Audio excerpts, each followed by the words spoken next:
Hello everyone, welcome to Simple Concepts. I'm your educator Niyati Paur. Guys, this video is the part 2 of resource mobilization की जो हमने series start की थी. ये इसका part 2 है फॉर कैपिटल मार्केट्स. अब तक हमने जो भी डिस्कस किया था उसमें टॉपिक्स आए थे. हमने फाइनेंशियल असेट्स के बारे में जाना था. We had learned about what are financial markets. Then we also focused on financial markets, the classification of financial markets. Then we had learnt about stock exchanges, also about stock indexes, what are derivatives. We had also focused on Securities and Exchange Board of India, that is SEBI. So before we start up with the actual lecture, हम इससे आगे बढ़ेंगे इस lecture में भी. But before that let me tell you all, आप अगर आपका यूपीएससी सीएससी का 2021 का अगर आप सिलेक्शन इंश्योर करना चाहते हो तो there is a golden opportunity for you. वैसे भी अभी 4 मंथ्स बाकी है सीएससी के प्रीलिम्स में. So there are 3 comprehensive batches that are going on Unacademy plus, wherein your complete preparation is insured over there. वहाँ पे आपको मिशन यूपीएससी सीएससी 2021 जिसमें आपको bilingual GS batch course available हैं, हिंदी के specific Hindi GS batch courses available हैं और English के भी बैच कोर्सेज अवेलेबल हैं. तो गाइज इसमें बेनिफिट ये रहेगा आपको कि इसमें आपको फुल एंटायर सिलेबस कवरेज मिलता है. नॉट ओनली जस्ट दैट, आपको यहाँ पे प्रीलिम्स एंड मेंस की टेस्ट सीरीज मिलती है अलॉन्ग विद द एनालिसिस. आपको अगर कोई डाउट्स आते हो then there are dedicated doubt clearing sessions that are going on. Also आपका इंटरव्यू प्रिपरेशन के लिए भी यहाँ पे जो मेंटर्स हैं वो आपकी मदद करेंगे, वो फुल्ली आपको इंटरव्यू के लिए प्रिपेयर करेंगे. नाउ अगर आप आप अगर डिस्काउंट चाहते हो अपने जो भी आप पे करेंगे पेमेंट में, जो भी आप फी पे करेंगे, then you can use our code SIMPLEYT. आपको यहाँ पे स्ट्रेट अवे 10% डिस्काउंट मिलेगा अगर आप ये हमारा कोड यूज करते हो तो. और also guys Unacademy UPSC championship चल रहा है. अगर आप यहाँ पे अभी एनरोल कर रहे हो then you can get avail it for the free of cost, जहाँ पे आपको all India free mock test हैं फॉर यूपीएससी सीएससी प्रीलिम्स 2020. और यहाँ पे आपको बहुत ही बड़े मेंटर्स जैसे कि राकेश वर्मा सर, मृणाल पटेल सर और आतिश माथुर सर जैसे लोग आपको मेंटर रहेंगे आपके लिए. So guys do take the Unacademy plus subscription. Also guys अगर आप जो भी हम यहाँ पे सिलेबस से रिलेटेड जो भी बातें डिस्कस करते हैं, हमारा जो सिलेबस एंटायरली सिंपल कॉन्सेप्ट्स पे जो डिस्कस होता है उसके अगर आपको नोट्स चाहिए हो in the form of PDF then do join into our Telegram group. The link of the group is given in the description below. In any case, if you are unable to find that group, then just go to your Telegram account. वहाँ पे अगर जाके आप simple concepts UPSC अगर आप डाल लो, then you will be able to find our group. So having said that, let's start our today's discussion. So after knowing about Securities and Exchange Board of India, now we will know the basic functions of it. So basically, guys, this board regulates the stock exchanges. Then there is registering and regulating the working of intermediaries like stock brokers, sub brokers, share transfer agents, bankers to issues and other such persons involved in share market. Another function of SEBI is registering and regulating collective investment schemes, mutual funds, venture capital funds, etc. Now prohibiting fraudulent and unfair trade practices relating to security market is also one of the function of SEBI.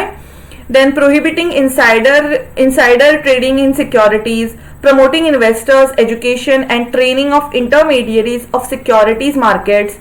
Then controls and regulates FIs. Then ensuring corporate governances these are some of the functions. Now one thing which we need to know over here is that every company willing to get listed has to enter into listing agreements with SEBI in which company agrees certain terms and conditions in interest of investors. Clause 49 of listing agreement is specifically directed towards corporate governance, for it requires companies to appoint certain independent directors. Now few years back, Security Laws Amendment Bill power of SEBI over collective investment schemes were increased. It was given authority to attach property of non-compliant companies. This was related to the Sarada scam. Now in Sahara case, it came out that SEBI has power to regulate any company which issues and security prior position was that it only had power over listed company. Now let us know about the corporate governance. So what exactly is corporate governance? So CG concept, the corporate governance concept holds that company should not ignore interest of its stakeholder. Main stakeholders are investors, employees, government and society at large.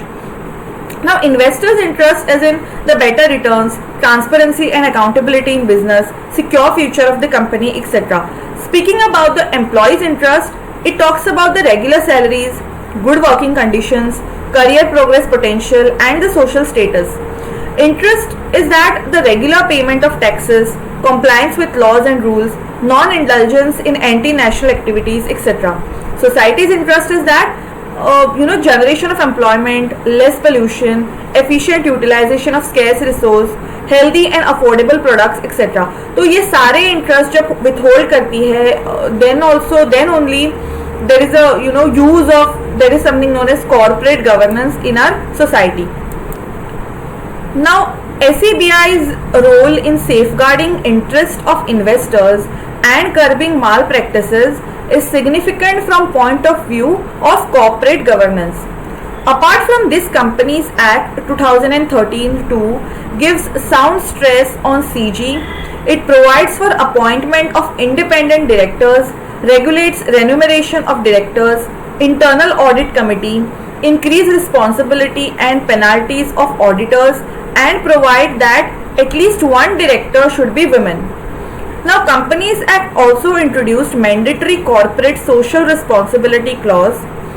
Every company having net worth of rupees 500 crores or more, or turnover of rupees 1000 crore or more, or at least a net profit of rupees 5 crore or more during any financial year shall constitute corporate social responsibility committee of the board consisting of 3 or more directors, out of which at least one director shall be the independent director. They also need to formulate the CSR policy, which would be continuously monitored. Now companies should spend the CSR minimum 2% of the average net profit during the previous 3 years. Now now let us discuss about the mutual funds. We will just briefly discuss, we won't go in depth. So different shares in market carry different kinds of degree of risk. So an investors, instead of putting all eggs in one basket, they diversifies its portfolio. So it attempts to minimize they attempt to minimize their risk and maximize returns by investing in both debt and equity, and further within the equity they pick up various sectors like infrastructure, textile, IT, cement, housing, banking, etc. Now a normal investor often faces information constraints and fails to get an adequate portfolio. For this purpose, there are asset management companies which forms fund of issuing units to the public. These units are just like any other instrument, shares or debentures. Now public purchases these units and money reaches AMC. Now this AMC is manned with financial market experts, and they will invest this money in different sectors so as to maximize returns and minimize the risk. As profit from different investment flows, value of units of mutual fund increases. These units are also traded on stock exchanges.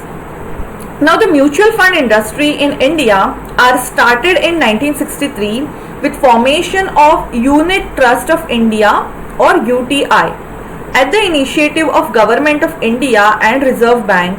The history of mutual funds in India can be broadly divided into different phases. In this first phase, UTI has enjoyed the status of monopoly in mutual fund industry.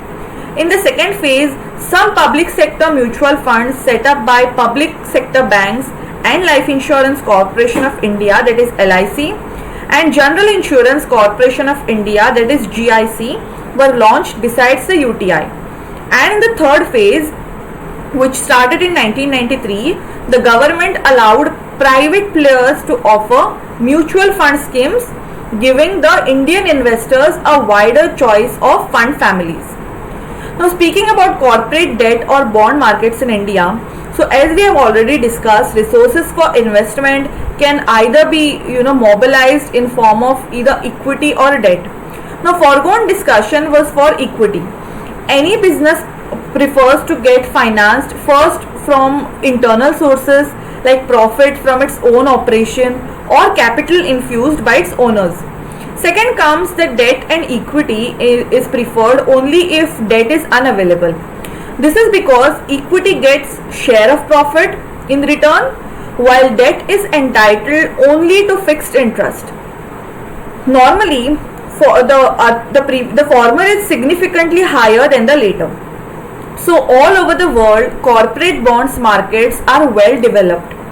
In this, corporates raise equity not by issuing shares but by debentures on bonds, so on which investors or lenders will get fixed rate of interest. In India, government bond market is well developed and it has been financing its fiscal deficit by such bonds, but corporate bond market is quite laggard. Now in India, government bond market has experienced a steady growth over the years due to the need of finance the fiscal deficit. The government bond which is around 39.5% of the GDP in the end of 2010 in India compares favorably to most other Asian countries.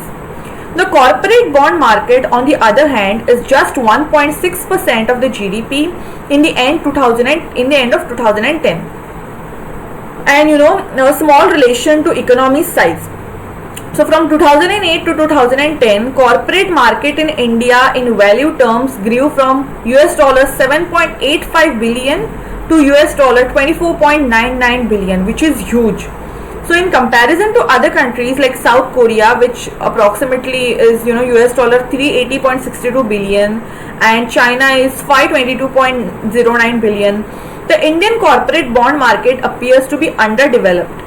Now, the underdeveloped of the corporate bond markets in India is not incidental and is mainly attributable to the structure of the Indian financial system and regulatory structure. Currently, corporates and business get majority, almost all the lending from banks. Banks are exposed to numerous other risks. If banks credits is exposed in bad company, say we can consider Kingfisher, then which is almost, of course, now we know the condition now. So then any default by the company in repayment can cause harm to the depositor, who otherwise wouldn't have opted to get exposed to this bad company. So corporate bond market provides investors option to choose their risk and returns. It also leaves finances with bank to lend more socially productive ventures. Last but not the least, the company with good reputation can get cheap finances for its expansion. So this directly from public and middleman bank is eliminated. By same logic, investors will get also somewhat a better deal. So for corporate debt market to develop, it is imperative that regulatory mechanism is strengthened at very first place. So corporate bond markets too have a primary and secondary distinction, which we will of course discuss in our next slides. Now let us briefly know about the mobilization of small savings in investment. So foregoing discussion was related to mobilization of savings, under which central objective of savers is just to invest and increase their wealth. There are other forms of savings under which small denominations of savings gets together to form significant investment figures. These are mainly insurances, provident fund and pension savings. They are also called as contractual savings. Now these have an important social security angle, but here the focus is on resource mobilization through them. Now these funds have long maturity repayment period, so they are better placed to cater need of project with long gestation periods like infrastructure. But in India, the investment patterns of these funds are highly regulated with bias towards investment in government securities. There is a need to deregulate these long-term fund resources and formulate prudential norms for such financing. Insurance sector is somewhat contributing to private sector, but pension and provident savings are completely government control. So it will be discussed in our next videos, of course. So speaking about insurance, insurance is the service in which individual economic risk is spread over large number of people. Any loss that can be quantified in money can be insured. For example, life insurance provide risk on life of a person. So life cannot be quantified in itself, but economic hardships on survivors of a deceased, breadwinner can be undoubtedly quantified with money terms. So this way life insurance can be done. Now, how individual economic risk is spread over large number of people, that is the question. So in insurance, large number of people pay premium and their risk gets covered. In case of mishappening under which claim can be invoked as per the legal agreement, person get compensated by insurance companies. Not all covered vehicles will meet an accident, nor all covered persons will die. But everyone certainly has the risk of dying or getting trapped into accident. So premium from all people under risk is used to pay a person who really met with an accident or relatives of a person who died. Now insurance is highly profitable and cash rich businesses. Premium is collected and claims are to be paid when there is a risk materialized. The insurance sector has been important source of low cost funds of long term maturities all over the world. In the Indian context, however, the insurance companies, particularly in life insurance, apart from covering risk, are also committed to repayment of the principal and interest, although with long maturities, and thereby tend to act as investment funds. One of the reasons that this has happened is that the average premium charged by insurance companies in India tends to be relatively high due to obsolete and rigid practices and inefficient operations. Now, this is the reason Life Insurance Corporation is one of the richest government companies. So, insurance industries is generally classified into life insurance business and general insurance. The life insurance was nationalized in 1950 and the general insurance was nationalized in 1970s. So after the LPG reforms, there have been increasing involvement of private sector. The watershed moment came in 1999 when Insurance Regulatory and Development Authority was passed with established IRDA. Now the independent authority remains at apex of insurance business.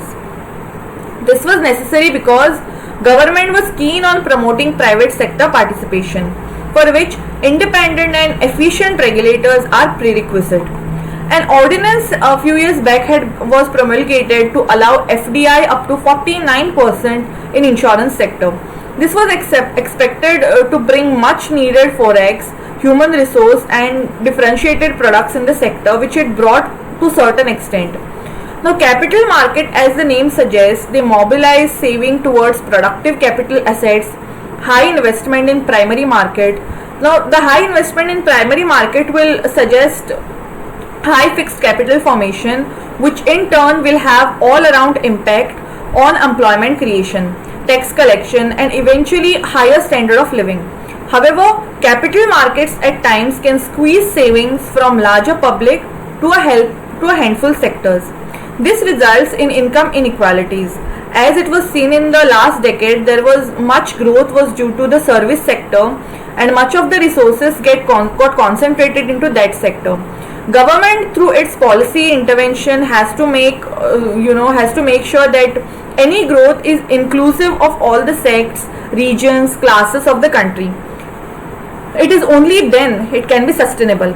Otherwise, it will be it will receive backlash from disadvantaged people, which has strong implications for political and economic stability of the country. So guys, that's all for this particular entire concept. अब देखते हैं आगे कौन कौन से questions इससे related हमें important है जो कि आपके मेंस में appear हो सकते हैं. So as you can see on your screens, you can either take the PDF or guys I mean you can either take the screenshot or guys you can get the PDF of these notes, as in ये questions भी आपको in the form of PDF मिलेंगे if you join our Telegram group. So the questions are, what reforms were undertaken in India to revive its stock exchanges? Explain how they help in mobilization of resources. ये आपको explain करना है in 200 words. So अगर आपको इसका answer चाहिए हो then you have to watch our first part of this video. Second part में इतना ज़्यादा कुछ stock exchanges के बारे में मैंने नहीं explain किया है. So in order to understand this in depth आप ज़रूर हमारा इस जो series है इसका इस particular video का first part ज़रूर देखिएगा. So what is the importance of corporate debt market? You have to answer this in 200 words.